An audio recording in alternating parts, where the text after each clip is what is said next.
and exaggerated a posteriori to justify the annexation of new Arab territory. This deliberate lie was corroborated by General Haim Barlev, Chief of General Staff Branch, Israel Defense Forces, and as reported by the Israeli newspaper Ma'arif in 1972, and I quote, "We were not threatened with genocide on the eve of the Six-Day War, and we had never thought of such a possibility." Unquote. General Chaim Herzog, commanding general and first military governor of Israeli-occupied West Bank, expressed similar views when he said, and I quote, "There was no danger of annihilation. Israeli headquarters never believed in this nature." Unquote.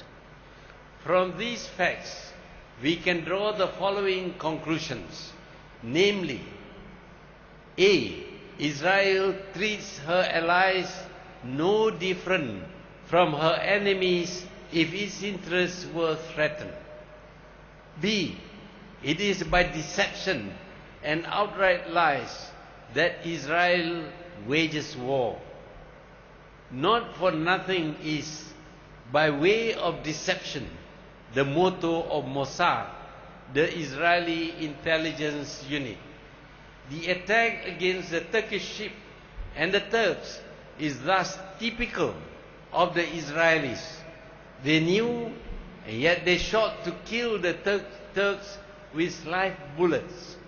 Given this sordid history, it comes as no surprise that President Obama chose to express regrets instead of condemnation of the murder of the 9 passengers, one of whom was an American citizen of Turkish descent. He was only 19 years old.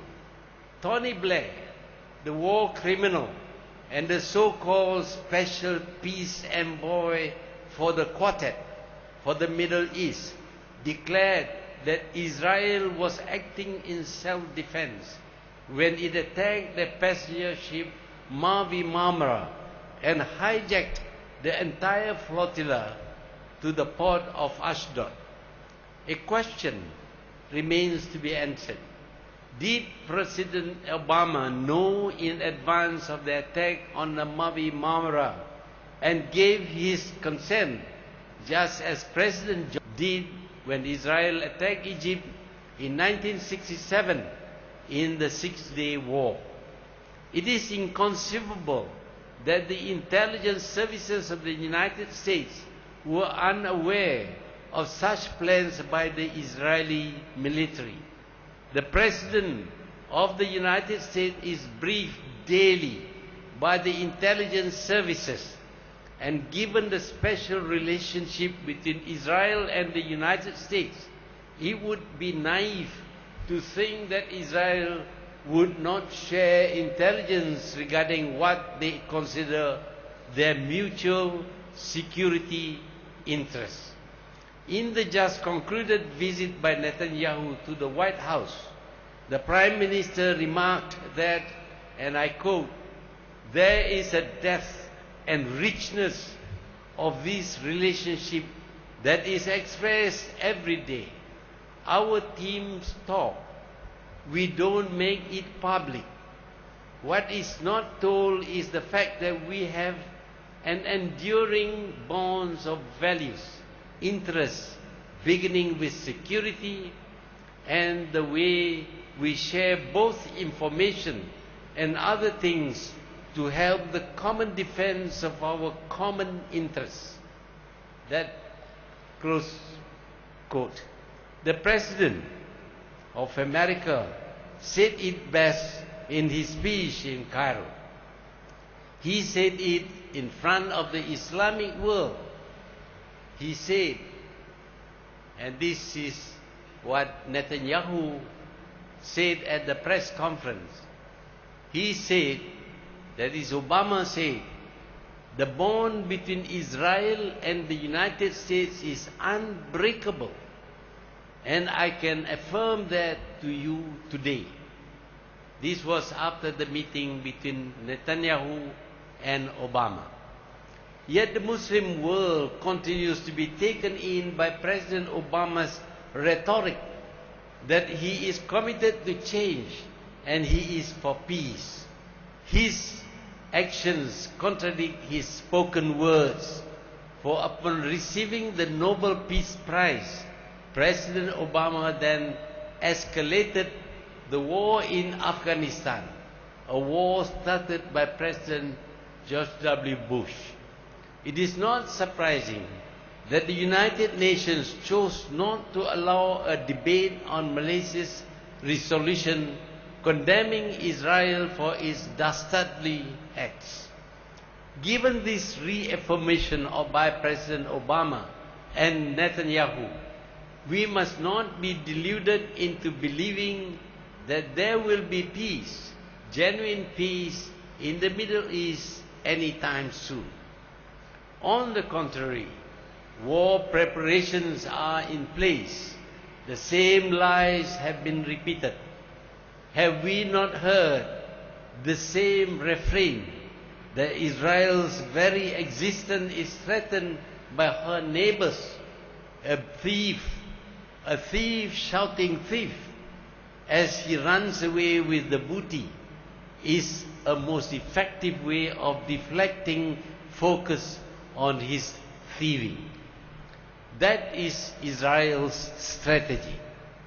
Iraq was accused of having weapons of mass destruction so as to appear to be a threat to Israel's existence.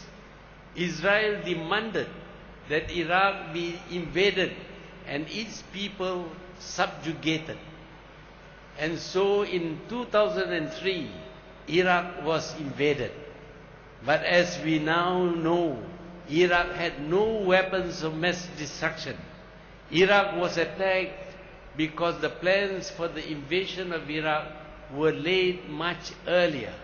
In 1996, the then Prime Minister of Israel, Benjamin Netanyahu, commissioned the Institute for Advanced Strategic and Political Studies of Israel to prepare a blueprint to enable Israel to be the dominant regional power in the Middle East. The report, A Clean Break, entitled A Clean Break, A New Strategy for Securing the Realm, sets out the new paradigm for Israel. According to its authors, the centerpiece of the recommendation was the removal of Saddam Hussein as the first step in remaking the Middle East into a region friendly to Israel. Their plan also signaled a radical departure from the peace-oriented policies of former Prime Minister Yitzhak Rabin, who was assassinated by a member of an extreme right-wing Israeli group.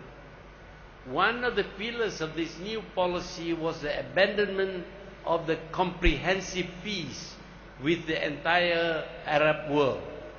Israel's new strategy would be to work jointly with Jordan and Turkey to contain, destabilize, and roll back those entities that were regarded as threats to all three, that is, Israel, Turkey, and Jordan.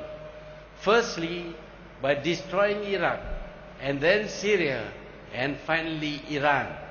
This is the significance of Turkey in the overall scheme of Netanyahu under the Clean Break master plan. Now that Iraq and Saddam Hussein have been disposed, the target has shifted to Iran and Syria. As Syria is seen to be a lesser threat, the world is made to believe